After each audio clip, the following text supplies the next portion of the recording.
మేడ్చల్ జిల్లా కీసరగుట్ట శ్రీ భవానీ రామలింగేశ్వర స్వామి వారి బ్రహ్మోత్సవాలు అంగరంగ వైభవంగా ప్రారంభమయ్యాయి. ముఖ్య అతిథిగా మేడ్చల్ ఎమ్మెల్యే మాజీ మంత్రి చామకూర మల్లారెడ్డి పాల్గొని స్వామివారికి పట్టు వస్త్రాలు సమర్పించి ప్రత్యేక పూజలు నిర్వహించారు. ఈ బ్రహ్మోత్సవాల ఆలయ చైర్మన్ తటాకం నారాయణ శర్మ, ఈవో సుధాకర్ రెడ్డి, ఆలయ అధికారులు, వేద పండితులు, పలువురు ప్రముఖులు పాల్గొన్నారు.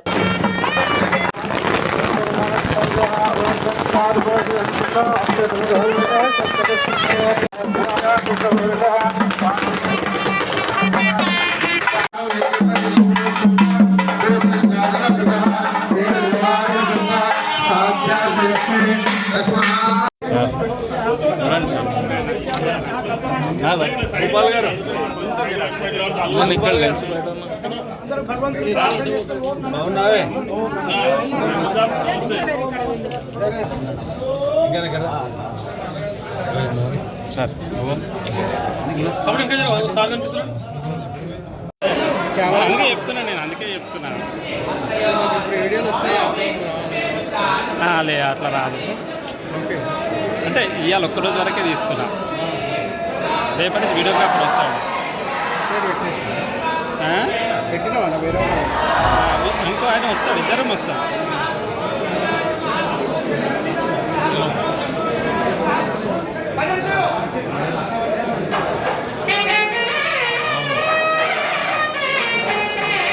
కదా కష్టమే.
మహాశివరాత్రి మన రామలింగేశ్వర స్వామి కీసరగుట్ట బ్రహ్మోత్సవాలు ఈరోజు ప్రారంభించుకున్నాం. గణపతి చేసి పెద్ద ఎత్తున ఈరోజు మన ట్రస్ట్ బోర్డు మెంబర్లు కానీ మన చైర్మన్ కానీ పెద్ద ఎత్తున పూజ చేసుకున్నాం. ఏది ఏమైనా ప్రతి సంవత్సరం 5-6 లక్షల మంది భక్తులు ఈ గుడికి పెద్ద ఎత్తున ఉపవాసాలతో వస్తారు కాబట్టి వాటర్ కానీ మంచి ఫెసిలిటీస్ కానీ అందరికీ కూడా దర్శనం కానీ ప్రతి ఒక్కరు కూడా బ్రహ్మాండంగా ప్రతిసారి కూడా జరుగుతుంది. ఈసారి కూడా బాగా జరిగింది. కలెక్టర్ గారు వాళ్ళందరూ కూడా పర్యవేక్షణలో పెద్ద ఎత్తున అన్నీ కూడా జరుగుతున్నాయి. ట్రస్ట్ బోర్డు మెంబర్లు కూడా అంతా వాలంటీర్గా బాగా పనిచేస్తుంది. ఈసారి అందరూ కూడా భక్తులకు ఎటువంటి ఇబ్బంది కలగకుండా అందరికీ మంచి సౌలభ్యం కలిగించి పెద్ద ఎత్తున ఈ జాతర మనం సక్సెస్ చేయాలని భగవంతుని అందరికీ కూడా కోరుకుంటున్నాం.